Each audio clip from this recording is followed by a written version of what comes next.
Welcome, everybody. This is season 2 of Authors Bantering. This is Josh Bresslin. That's Ian M. Rogers. And yeah, we are back, man. Couple month Been a hiatus while. there. Been a while. Nice summer In a break. good way. In a good way. In a good way. We were both busy with other things, and Life definitely got in the way. But well, you had that computer problem, so computer problem, COVID, vacations, like the whole thing got messed up. But we are back, and I am so excited. We decided we would start off the season with kind of a big topic, and it's one that you and I have talked about a little bit, even on this channel before, but I don't think we've ever really gone into it, which is MFAs, like the pros, the cons, things oh to be yes. aware of, and really answering the question of should you go for one. Um, I've got a lot of thoughts on it. I know you do too, Ian. And just so quick background. Yeah. So Josh and I both have master's degrees. Josh has an MFA. I have an MA, which is basically the same as an MFA for the one that I got. Both creative writing. Yours is from Southern New Hampshire University. Mine is from University of Nebraska. Mm-hmm. Very different programs, very different styles. Yes. But again, there's a lot of overlap there that I think we can talk about. Absolutely. Which is, I suppose, the first thing, which I guess we'll get into should you at the end. But for right now, to understand, the big thing to understand is the style of the MFA and making sure that it matches you if you decide to go for one. And what I mean by that basically is that MFAs typically work in three fashions. They're either residency ones, kind of like what you went through, Ian, all online, which are ones where you just do like online classes, like maybe use Blackboard, some sort of platform, and you just do completely online. And you have hybrid, which is what mine was, which is basically where, at least in my case, you meet for 1 week as an entire cohort. You meet at a hotel basically, and you do workshops and individual stuff for the week. And then for 6 months, you work one to one with an author on whatever project you're doing through a distance style program where about you do your work, maybe like once a month you check in, submit your work, and you just get updates and different project assignments from them and work kind of closely collaborating with them. Three different styles, and the most important thing for an MFA, at least one of them, should be finding one that fits your style. If you're, I'm not someone that likes online learning. I don't do well with that style. It's not something I enjoy. I prefer like really close kind of collaboration, like in classrooms with others. And especially with MFAs, the idea of workshops and in-person stuff, I don't think can ever really be understated. So keep that in mind. I agree with that. I don't know about you, Ian, but that's at least for me what I tend to prefer and what that matches more with my style. Yeah, I like that you brought up the whole, online workshop versus in-person workshop because again, when you're in a room with people, the conversation can often be more vivid, especially when they're people you don't know very well, and then Right. or especially if you're people you're looking to build collaborative relationships with. So, Mm-hmm. I found it was easier to establish that kind of dynamic in person. You mentioned the idea again, the type of MFA that fits you, and again, you and your not only your learning style, but the situation you're at in your life, I think is just tremendous, tremendous. So, I mean, I can talk a little bit about my background. So, when I went to get my master's, I was in my late 20s.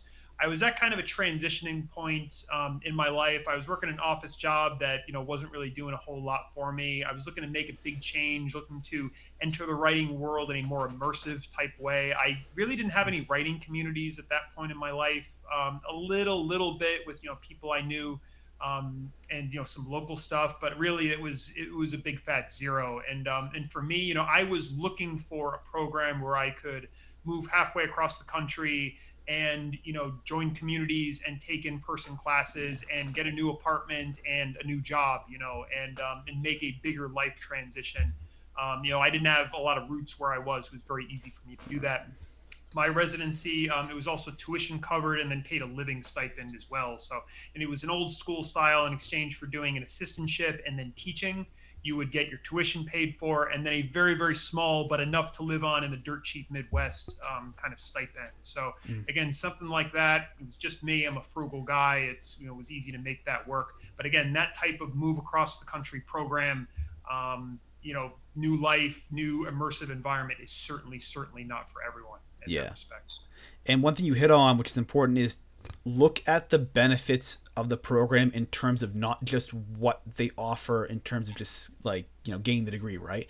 You mentioned the one you had gave you a stipend. right? That's a good benefit. Some of these Yes. programs have teaching opportunities, right, where you can actually teach. That was actually the program I was in. You actually had something where it was, I think, two people were allowed to go for like a student teaching position, basically, where they would actually had some stipend of Mm, their tuition taken off. nice. In exchange, you help basically teach some of the early orientation classes for freshmen on campus.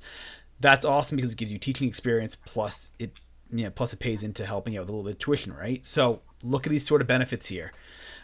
It's not just the degree itself, but just what the program offers in addition to that. Um, Big Yeah, thing yeah. I too. think you're Yeah, what you're kind of beating around the bush around. I think is this idea of skills. You know, you can yeah. go into a program like this and acquire teaching skills or Credentials. acquire Yeah, other kinds of skills. You know, I learned to work on literary magazines when I was in grad school. I learned to my first editing jobs I got through grad school, sort of answering ads for people who were looking for editors, and now I do that as my regular full time work. yeah. And this is and again, those were opportunities that I got sort of through my program. Granted, I had to seek them out and kind of choose them, but they were there. I was able to get them because I was in this program and involved in this network. Yes, exactly.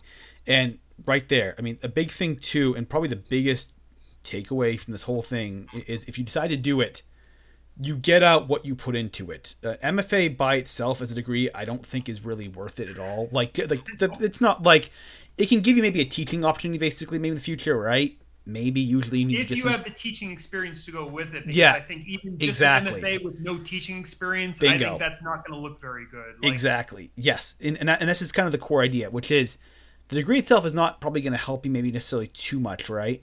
But what you get out of it could potentially be worth it, right? So you learned how to work on literary magazines, right? You learned all these different skills. You got teaching skills, right? If you want to teach. Same thing with it, right? Like if you can really apply yourself and learn actually how to improve your craft, actually go through exercises, learn how to read, learn how to dissect your work, learn yes, expand, kind of what you're doing.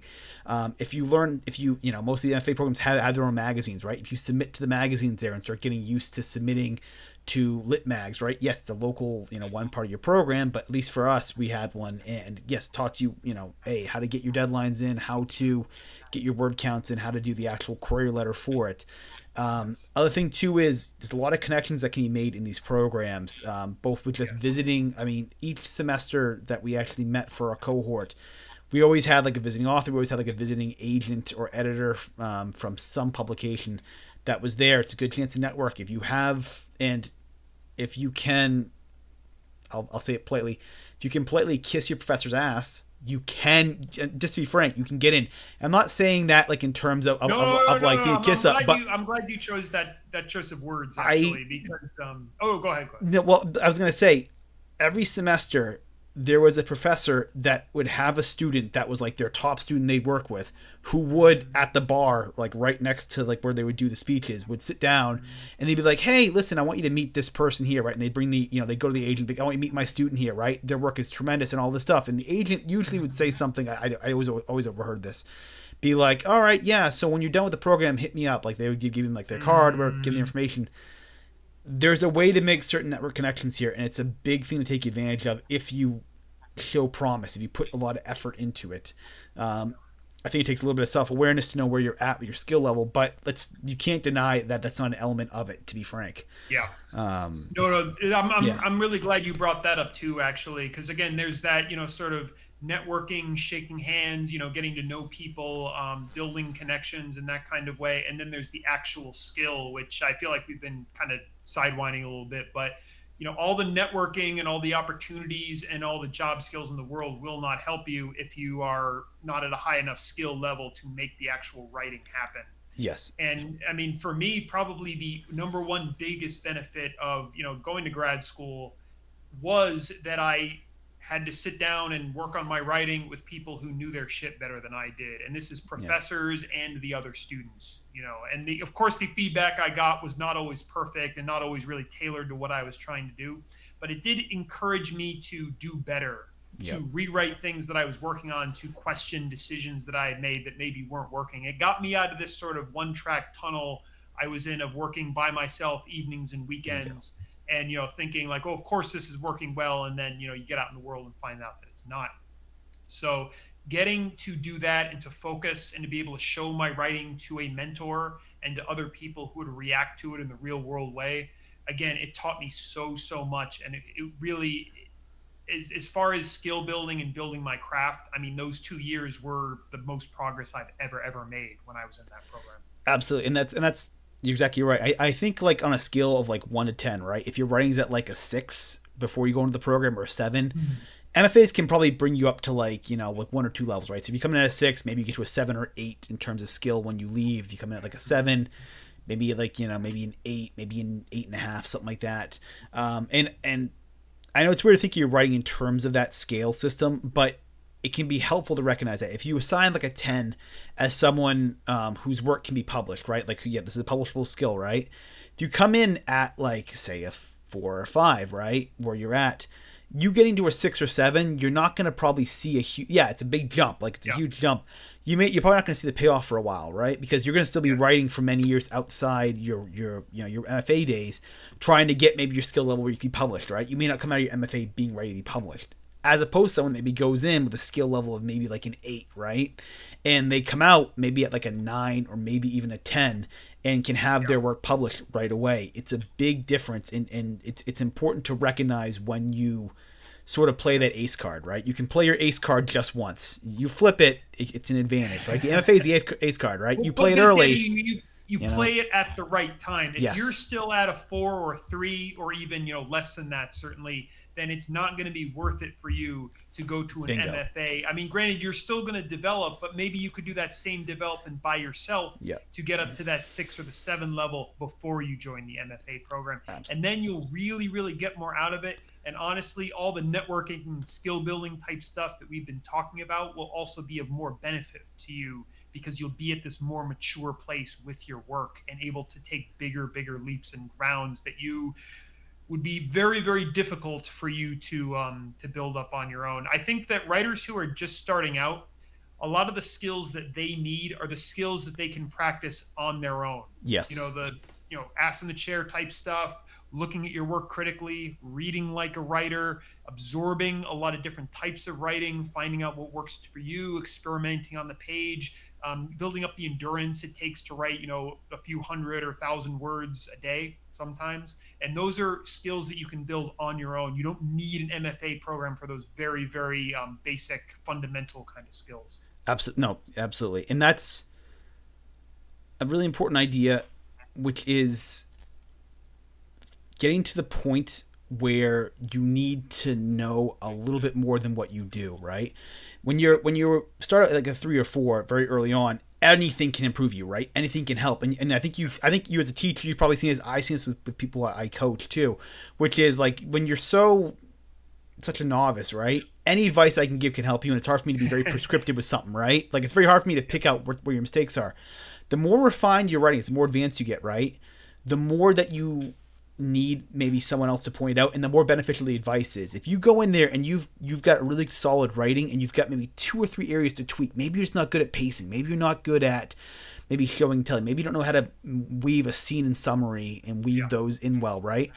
A good teacher can show you that in the program and help you refine the technique, and then you're there, right? If it's a couple of things that are just keeping you away from that you can't identify, but you just sense that your writing is not quite there, that's where an MFA and that's where professors can be a huge help, because being able to Yes. spotlight that and show that is exactly what might take you to that next level. It may not be some giant overhaul. It could just be a few things that you're not Yeah. recognizing. Um, That's a yeah. really smart way of putting it. If you're at a point with your work where you can kind of identify the shortcomings that you have, the things that you aren't able to do on your own, or the things that you really want to get better at, and you can pinpoint those in more of a strategic way, you are probably at the point where you're ready to benefit from that kind of MFA instruction. Because Yeah. again, we haven't really mentioned this specifically yet, but these programs are often very expensive. Yeah. And again, mine came with an assistantship, so it worked for me in that financial situation. But again, it was living on a shoestring budget for a while. I know you were an employee of SNHU for a while, so Yeah. you got the tuition covered. So, Yep. It which was was again, of course, a exactly. tremendous financial benefit. Again, we were both in the position to and had the opportunity to take advantage of those opportunities, but a lot of people are not. and would potentially either be paying out of pocket or taking loans, which is probably loans in addition to their undergraduate student loans. Bingo. Yes, exactly. So it's a And lot of money. it is, and I guess that'll be a good kind of way to transition now into the cons, right? So big con, right, is money. That's the biggest. That I don't want to say it's the only con, but it probably is the financial cost, right? With an MFA, you're not going to recoup that money, I imagine, very quickly. Like, just to be completely honest here, I mean, Well, that's okay. That's interesting. You think of it in terms of recoup because in the yeah, broader educational picture, a lot of people their view on college is okay. I will pay for this job training to become an engineer, accountant, yeah, barber, whatever, and then I will be able to get a better job that pays more money that I can then use to pay off the loans that I have and right, pay off the cost of that education. It will financially benefit me in the long run.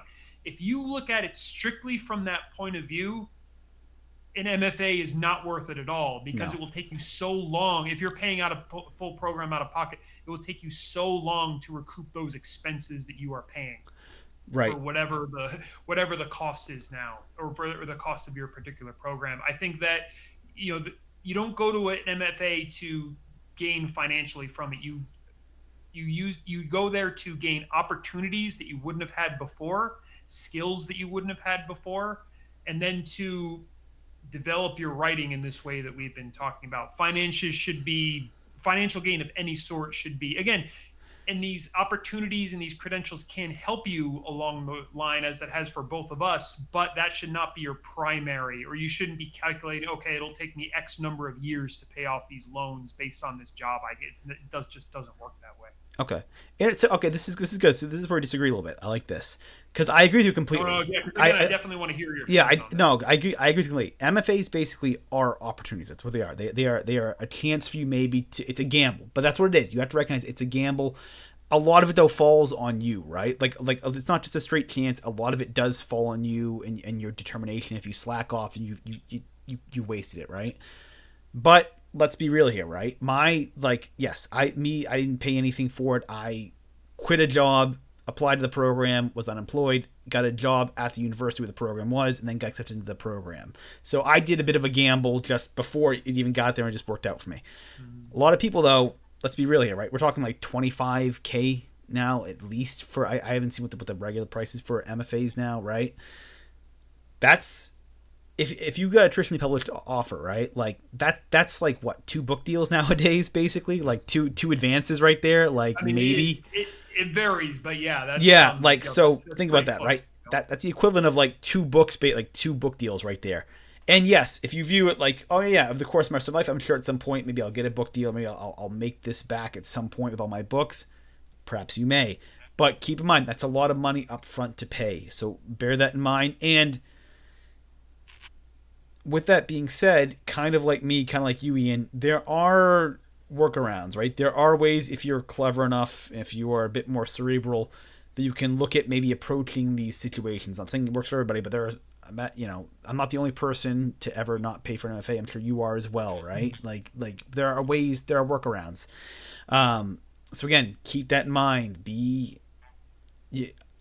Approach is Yes. very indirectly if you're trying to find a way to avoid paying the financial cost, right? Um, Yes.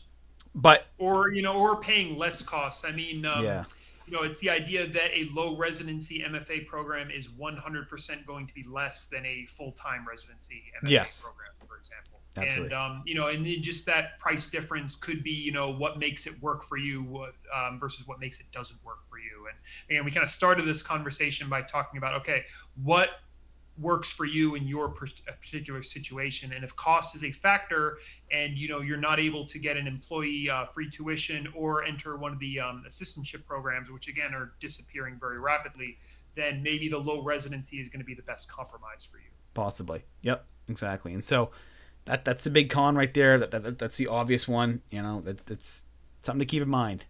Any other cons though? I guess I can't really think of too many other ones, to I be um honest. I have a big one actually. Oh, do I've you? been Okay. holding, kind of stifling. So I talked about workshops and mentorship being good for developing your craft, which I do stand by those comments.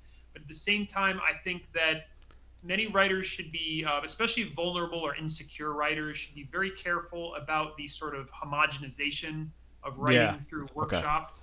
And again, this varies very greatly by the program. The program I was in, it was a little bit stronger, so I, come at this from that point of view. But when you're in a workshop with writers who maybe value a certain kind of writing or put a certain kind of writing up on a pedestal and above other kinds of writing, or certainly if you have professors or mentors who do this, it can be very, very the pressure to conform to those standards can be very, very strong. Yeah. And in my program, it was, there was a big emphasis placed on, the kind of late 20th century Raymond Carver, gritty literary fiction, which is fine. There's a lot of great fiction that's written like that, but that's not the kind of work that everybody wants to be doing.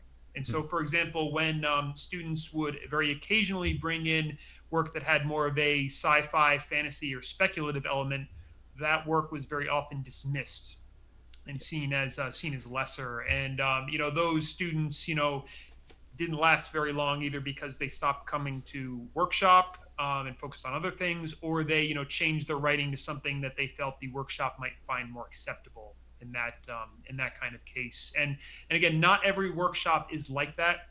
And there's plenty of workshops that are accepting of different kinds of writing and are receptive to what the author is trying to do and what the author's goals are, and that are helping you towards those goals. But there's still a lot of places out there that say, okay, this is good and this is bad. You should make your writing look like this. And not everybody wants that. And it's not going to help everybody to hear that kind of advice if you don't know how to say, okay, this person said this comment because they're coming at it from this direction. They maybe didn't understand this nuance I was trying to put in here. So maybe I should make that nuance bigger, and as a way of showing them what I want to do, making choices as a writer. And that can be a very, very difficult skill to develop as a first-year MFA student. Absolutely. Yeah. So the kind of groupthink is very common. I agree with you completely there. Like, you do get the sort of individuality can perhaps be snuffed out of you a little bit with that.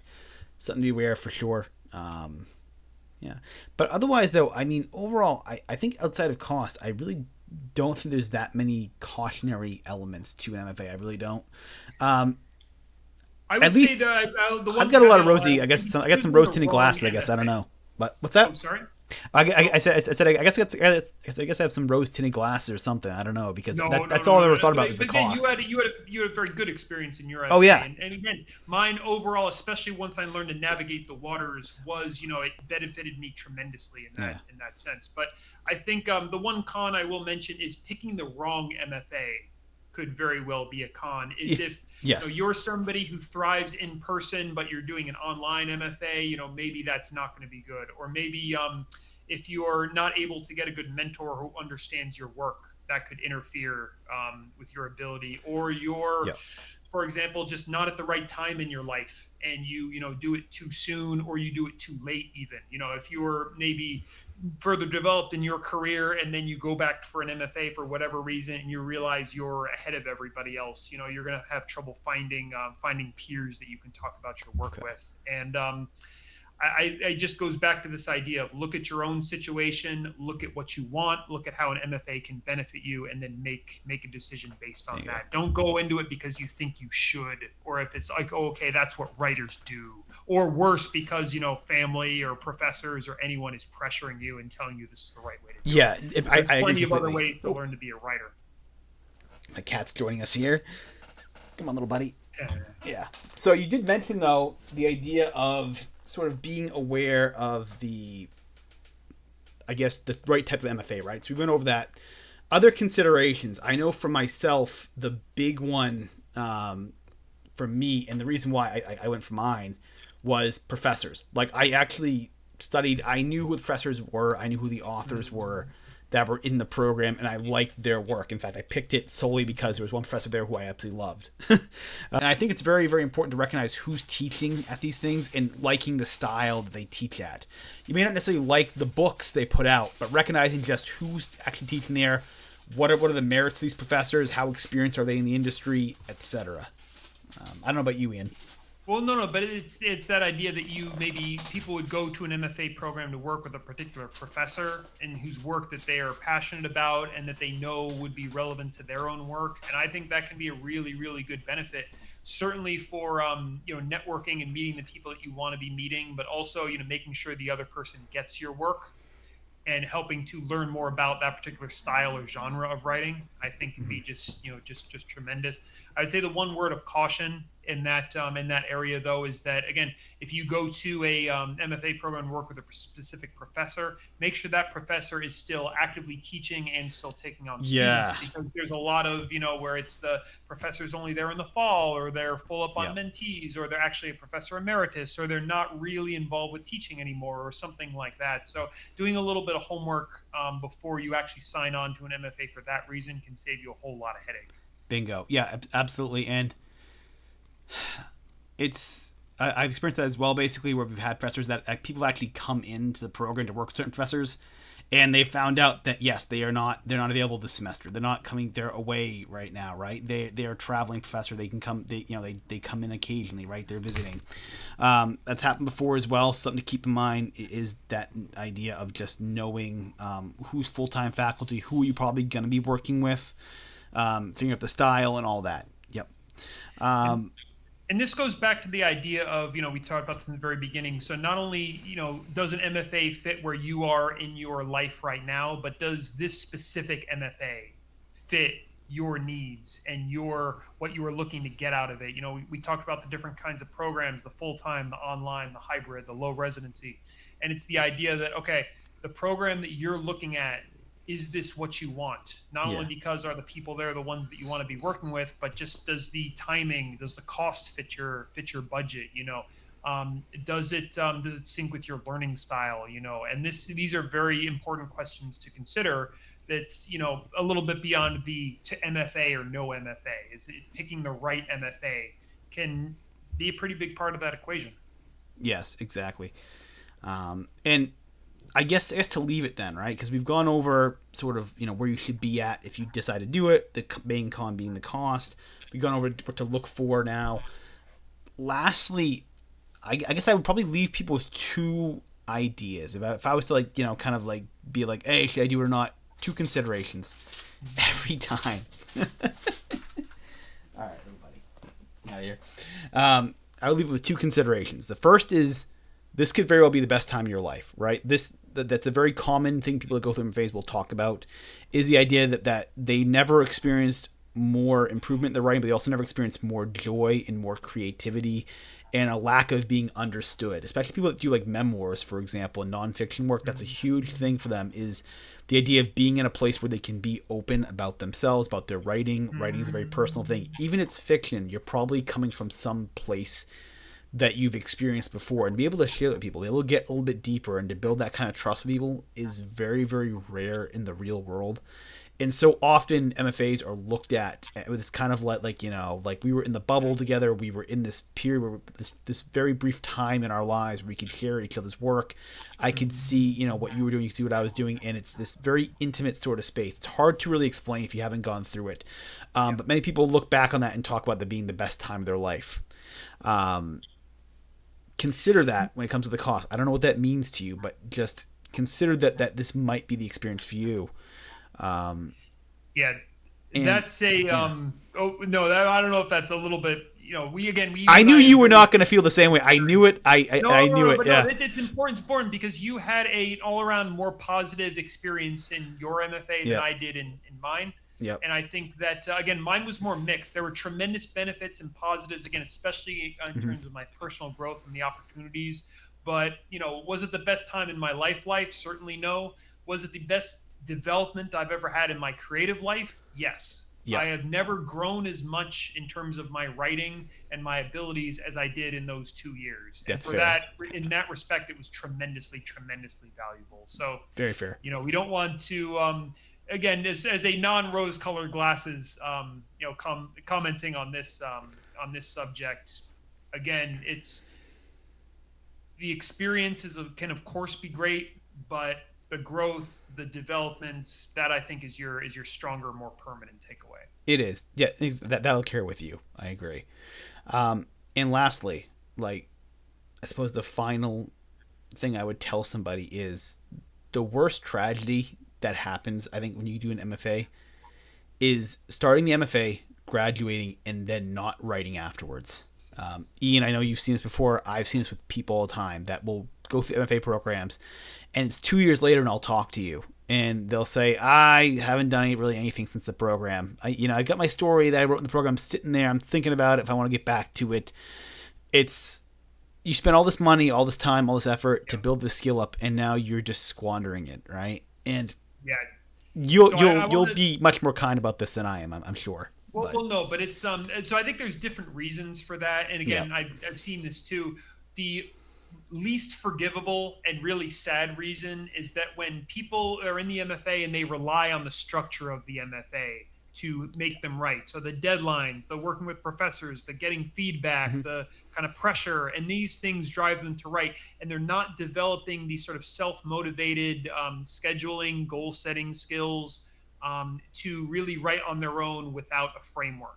And that to me is very, very sad, because when the MFA is gone, the framework's gone, and they're not able to write on their own in this respect. And so, again, I would like to see more MFAs preparing the students to be self-motivated adult writers when they finish. That's a big thing that I advocate for all the time. The other, you get into this other territory, whereas, okay, people finish the MFA and they get real busy with, job, life, family, house, mortgage, all that kind of stuff. And writing is just not a part of their life anymore. It's shifting priority stuff, and that can be, unfortunate. A lot of those people, I would argue, maybe just, kick it into gear a little bit. And maybe you should be focusing more on your writing if you really want to accomplish your goals. Yeah. But there is a third category of person that they make it through the MFA, they finish a book, maybe they don't finish a book, they finish a project, whatever, where they realize, wait a minute, this isn't for me anymore. This, I want to be doing other things, or, I finished one book, but I know I don't have a second in me. Or maybe, you think you have a second in you, but you don't have a second book really. And again, this is something I'm starting to be more aware of.